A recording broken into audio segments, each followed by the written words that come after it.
Ayan. Magandang araw guys. So nandito na naman tayo sa may Ulas Viaduct flyover. So galing tayo ng Mintal segment, no, 45.5 bypass road project, part ng 45.5 bypass road sa may South Portal. So sa Mintal tayo galing. Nakita natin doon ang site kung saan doon siya mag-cross sa may Mintal, no, at saka doon sa may Davao Bukidnon Road. So, may clearing na doon. So ngayon dito naman tayo sa may Ulas Viaduct.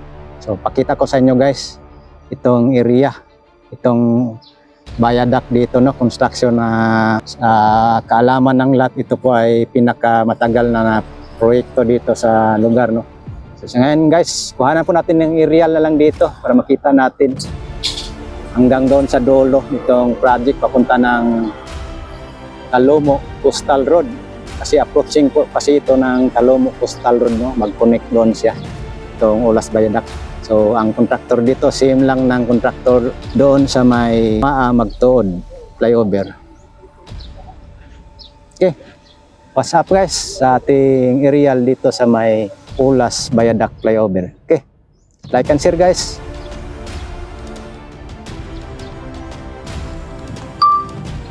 Ayan guys, nandito po tayo ngayon sa may Ulas Viaduct. Ito po yung real shot natin dito, no. So pinuntahan po natin, update po natin to. So dito na side sa may Catalunan Pequeño side, kino-construct nila itong gilid, no, para may madaanan ang mga sasakyan dito katulad niyan, no. So sinisiminto ang ilalim. So parang pundasyon yata ito din ang ginagawa nila dito, pagkasiminto, no, sa gilid, dahil nasa ilalim po ang pagkasiminto, pundasyon para sa team blocks o modular blocks, mating para dito sa may bridge approach. So yan, ito yung site ng Ulas Viaduct flyover. So Catalunan Pequeño side ito. So sa ngayon apuntahan po natin guys yung dyan sa may crossing traffic light dyan sa Davao Cotabato Road. So ito yung ganap dito. Same as usual ay walang malaking improvements po sa project dito, no, sa Ulas Viaduct, dahil ang contractor po dito ay isa lang doon sa may Magtuod flyover. So ang pinaspasan po nila ng Magtuod flyover yung tinuduhan nila, no. So dito wala pa, kahit pag flooring man lang wala pa rin, no. Pag flooring ng yan, may naka mating na nga dito, no? So hindi pa sila nakapag flooring dito. So, pinuntahan lang po natin guys yan sa mga kababayan natin na sa ibang bansa. So ito po yung update sa mga sumusubaybay po rito, no. Same pa rin ng dati. Kunti lang ang improvement dito. Yan, no. Mga girder pa lang. And then forma, kulang pang buhos ng simento, wala pang nabuhusan dito, no, sa flooring. Pinakita ko lang sa inyo guys, pinuntahan natin dahil galing man din po tayo sa may Magtuod flyover and din doon sa may Mintal segment 45.5 km bypass road project, no. So yan yung update natin dito. Yan, at least makita natin kung ano na ang development dito sa area na ito sa Ulas Viaduct. So para sa ngayon dito malapit na tayo sa may Davao Cotabato Road, Davao Digos Road. Ayan, nandito yung mga equipment. And then nandito pa yung mga girder, no? Yung poste, yan pa. And then dito malapit sa kalsada ng Davao Cotabato Road ay gumagawa pa sila ng foundation dito para sa poste, no? Ayan. Ito na po yung crossing, yung dating Ulas traffic light. So yan yung update natin dito.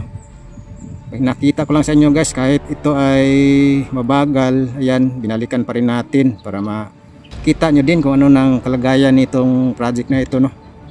So ito po yung papunta na ng Talomo Coastal Road. Connect ito sa Talomo Coastal Road dyan, no? Sa unahan. Talagang malayo pa ito sa katotohanan guys, itong Ulas Viaduct na construction, no?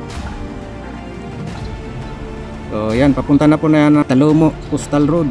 Yan, Talomo segment, no? Malapit dyan sa Talomo Bridge. Yan. Dyan sa may Bangkal. So may update din tayo dyan. So yung tulay dyan, yung bypass road, yung shortcut road, no? So naantala, anong tawag dyan, na-stop dahil sa rights of way na naman. So ito, dito mag-connect kalsada na to, itong Ulas Viaduct. So dito ito sa area ng Talomo. Yan, area ng Talomo. Yung shout out pala, no, sa mga taga Talomo dito, sa taga Ulas. Yan, sa mga nanonood sa atin dito sa mga vlog po natin, sa mga update, shout out sa inyo. Ayan, puntahan po natin ulit dito sa may Ulas Viaduct update, no? Okay. Ayan. So dito ang daan ng viaduct. So 19 pier po ito. Parang dito lang po ang pang 19 mula dito sa ano, no, Katalunan Pequeño, 19 na poste. So dito na siya, ito na yung pinaka bridge approach zone, no, dito. Kaya lang mabagal ang trabaho, no. Ayan, babalik tayo. At least pinuntahan po natin, no? Ayan, sa mga kababayan po natin, sa mga nag-aabang dito sa update sa Ulas. So same pa rin ito. Ang movement po mabagal. So sige lang, at least tuloy-tuloy man din ang trabaho at nandyan man din ang mga worker. Sa ngayon, sa pagpunta po natin ngayon dito is alas 12 po, wala tayong nakikita ng trabaho, pero kunti lang talaga nagtrabaho dito sa lugar na to, no? Yung doon sa may Magtuod flyover, yun ang pinakamaraming tauhan na ngayon doon. Ito ngayon papunta ng Toril, yan, Digos. Yan, shout out sa mga taga Toril, taga Talomo, ayan, Katalunan Pequeño. So ayan, yan man yung Mercury Drug dati. So ang mga business po dito na dati ay masaya dito, ang mga business dito. So sa ngayon ay wala na talaga. Ilang taon na rin sila nagsasuffer. Tsaka dito na side ay sabi-sabi kung tag-ulan daw dito, magbaha daw dito galing sa taas dyan sa Katalunan Pequeño. Sa kalsada na daw, sa ilalim na daw ng viaduct magdaan ng tubig, no. So yun yung mga hinaing dito sa mga tao dito, no. Yan yung sa mga ikita ko sa comment section, no, sa taga Ulas dito, no, sa mga nanonood sa ating vlog. So yan yung mga hinaing nila dito. So ito yung foundation dito. So wala pang poste. So, ito na lang malapit sa ano, sa tabi ng highway. So yan kung papunta ng downtown area. Yan, buhangin. So galing po tayo ng Magtuod flyover. Yan, pinakita ko lang sa inyo guys, like and share lang itong update natin, no. At least kahit papaano na mabagal, at least share ko rin sa inyo, maipakita ko sa inyo every month, no. So ayan, kitang-kita na din ang itong forma ng viaduct, no. Ayan, dito na side girder na po, naka launching na ng girder. So tagal lang na nabuhusan, no, na flooringan. So yan lang guys yung update natin dito sa Ulas Viaduct flyover.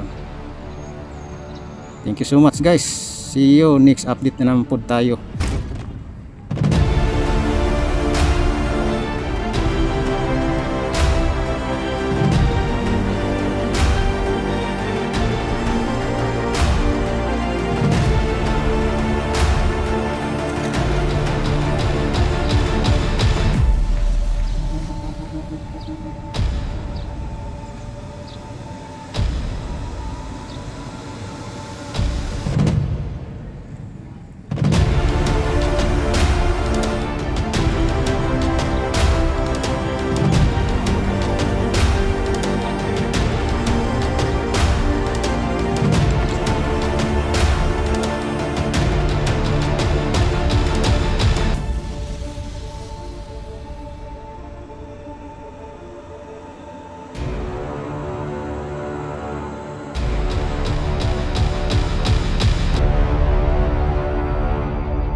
Ayan guys, yan lang yung update natin dito sa may Ulas Viaduct. At least nakuhanan po natin ang bagong update. So na-real natin, talagang malayo pa ito sa katotohanan guys. Ano, ito na yung tulay. Yan, konti lang talaga ang trabaho dito guys. So balikan lang din po natin to guys. Kahit na mabagal ang project, mabagal ang trabaho. So share pa rin tayo ng update dito. Yan, may girder na dito na side. So, matagal na itong girder dito guys. Kasi ang binanatan ng contractor dito yung sa kabila, yung sa Pagtuod flyover, no? Pinaspasan nila doon proyekto kasi isa man lang yung contractor. So ito yung sinasabi guys, so magbaha dito kung laging umuulan, no? So yan, ayun, no? Yung dulo ng launching ng girder dito na malapit sa may Davao Cotabato Road, Ulas Crossing. Like and share guys, hanggang dito lang ating update. So see you sa ibang update naman guys. Thank you so much. Okay, bye bye.